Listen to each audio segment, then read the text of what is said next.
What exactly is fueling the escalation of lawlessness in the southeast of Nigeria, a situation that has led to the burning down of countless police stations and killing of numerous police officers? The federal government insists that members of the proscribed indigenous people of Biafra are responsible. But how credible is that story in the face of the ongoing heavy-handed military show of force in the midst of the civilian population, even in the remotest parts of the region? We're now being joined by Dr. Chima Nnaji, a lawyer and former governorship aspirant, to discuss the impact of this military expedition on the largely mercantile economy of the Southeast and management of various narratives about the expedition by the state governors and prospect for immediate restoration of peace in the Southeast region.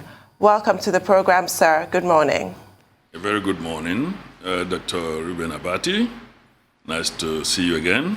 Good, thank you. Yeah, Victoria. Good morning. And the Rufai. Very good morning. Well, nice to be here. Dr. Nnaji, it's good to have you here. Tundu has raised questions about the Southeast. We'll get to that in a moment. But I'd like to ask you a simple question. How country? Because it's not only in the Southeast that we have problems. We have problems across the nation. So how country? And I hope you will not keep those proverbs till the end of the program. I want the proverbs to come early. Those proverbs with which, the palm oil, with which words are eaten in the Igbo land. Well, if you ask me who I go ask.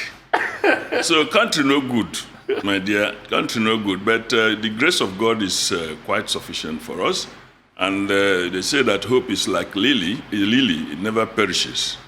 So that's why we are hanging on, that by God's grace, this one will pass. Hello? Are you done, sir? You asked me how country. Yes. I don't need to write an essay because you are also part of this country. And I say country no good. So that's the summary I've just given. But the truth of the matter is that it has not been this bad before.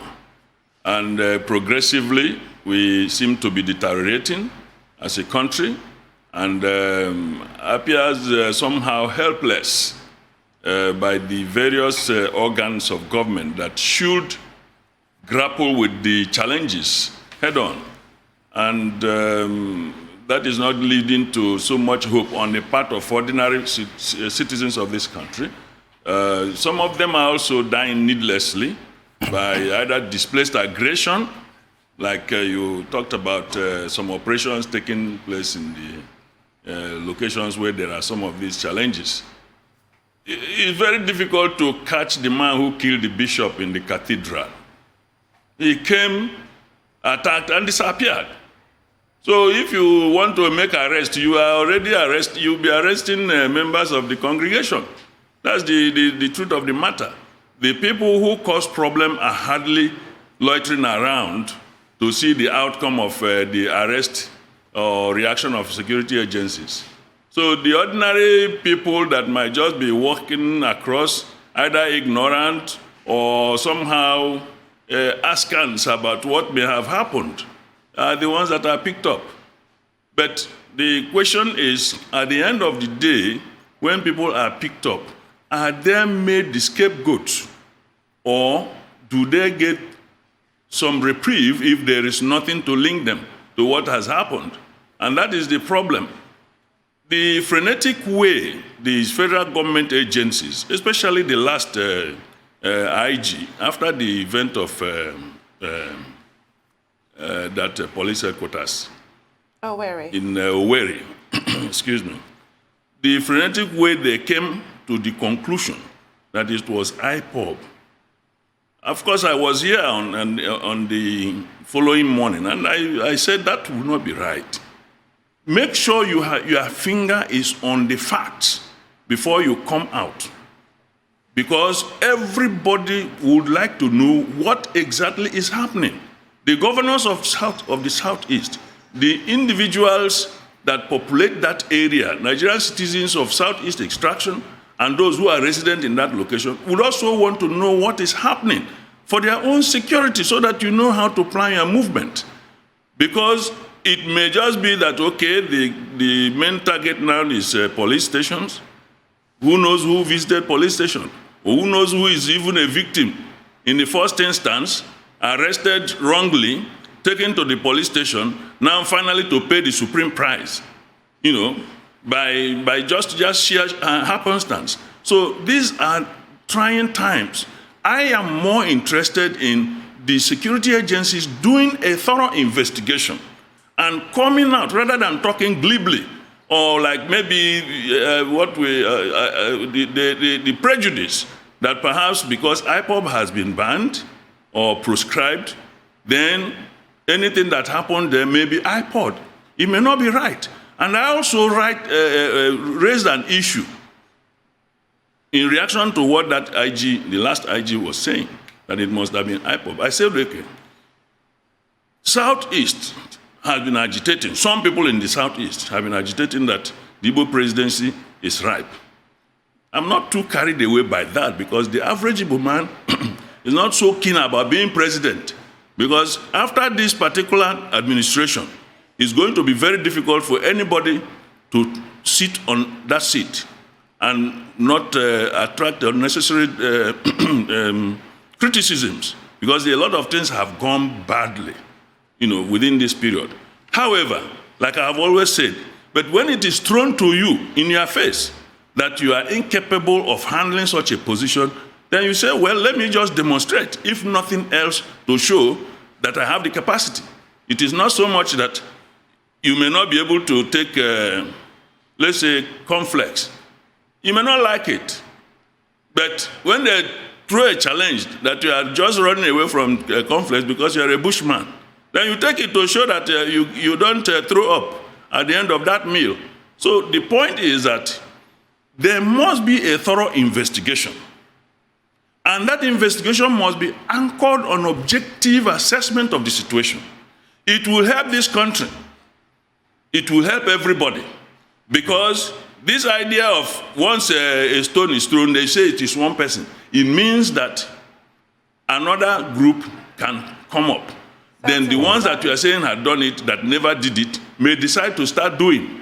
I don't have the facts of who is doing that, but I am not paid to do that job. There are people whom we pay to do that job, and they must necessarily do that job and come out with results.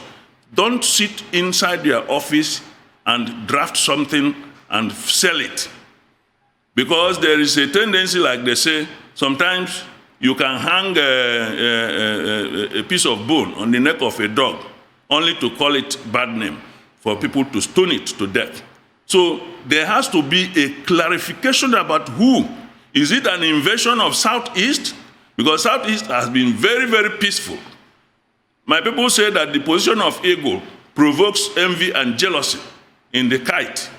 So if the kite can see how to pour fuel on where the eagle comes to feed so that it could be burnt, it will do so. So the point is, let us get to the root of this matter and not talk so glibly. Because if you continue to talk glibly, you will miss the point.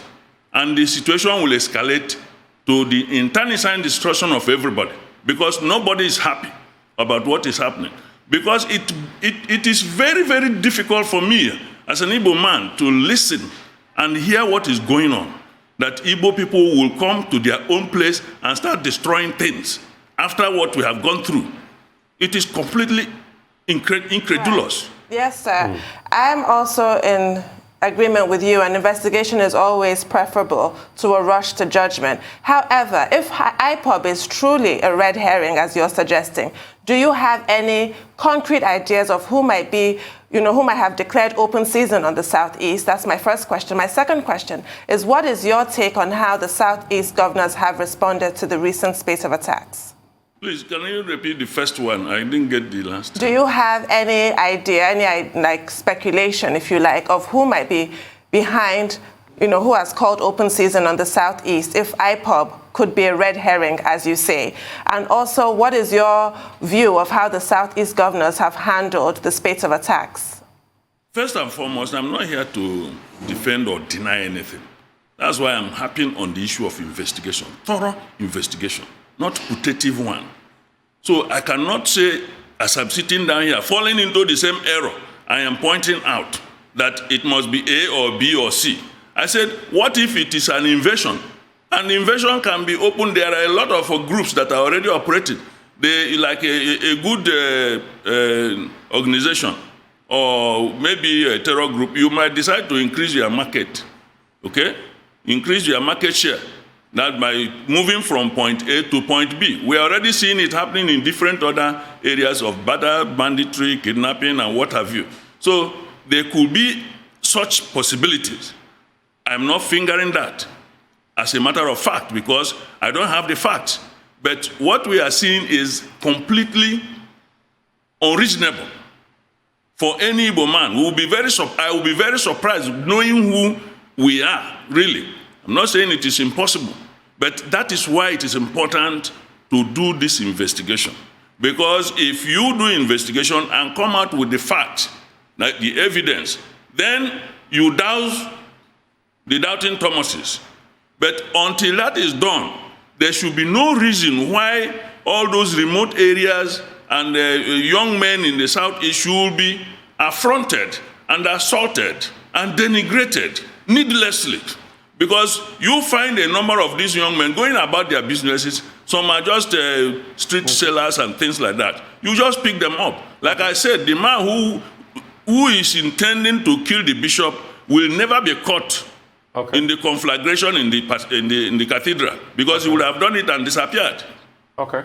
I mean, yeah, let's talk about bishops now. And then, sorry, the second leg of the question, yeah. How the governors are handling the issues. I think there's a cacophony of both opinion, approaches, and so on. They need to thoroughly harmonize themselves. This is not a political issue. This is a question of life and death. The way they come across to other parts of the country will determine the way the Igbos themselves are treated, even across the land. Because the narrative is very, very wrong. The narrative is wrong. The average Igbo man is not a violent person, especially to the extent of going to destroy things in his own neighborhood. It's difficult. I know there might be some renegades. I'm not ruling out renegades in any culture or any environment, but it is completely un-Igbo. Because as I sit down here, I hear somebody was saying in the media that he was being there was a plan to rope him in. Well, he has a business to defend himself. Okay. But I want a situation where things are done thoroughly. And the question of, some people ask me, where are the Igbo elders? Why are they not talking? The Igbo elders are trapped. Some of them may also have done things wrong. And the young ones are no longer listening to them. Okay. So the question is that it is even a risk for some of them to come and just as it is in different other locations, like in the north, some people cannot open their mouth and say, stop Boko Haram, because they may be living so close to somebody whose son is a member, and so on and so forth. So fear is also a factor. Okay. Like I was saying before, let's talk about bishops and probably the bishop's court here.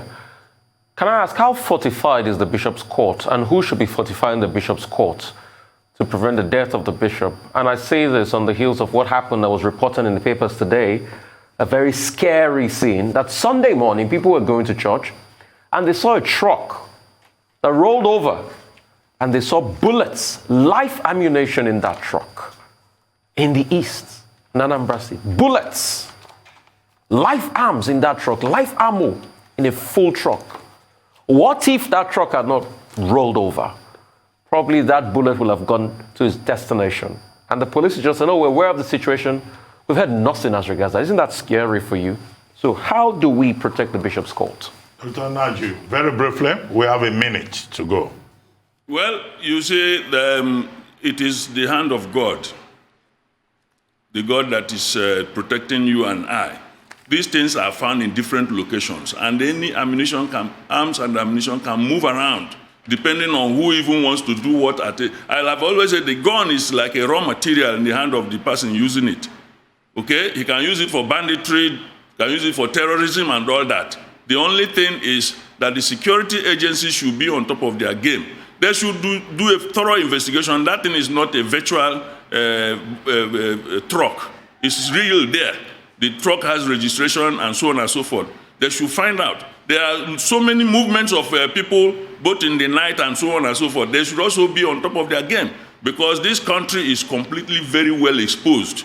And because of the level of mobility of terrorism and people with bad intentions, there is need to curb these things in their nascent levels. Well, we'd like to thank you very much, Dr. Chima Nnaji, for joining us this morning on The Morning Show.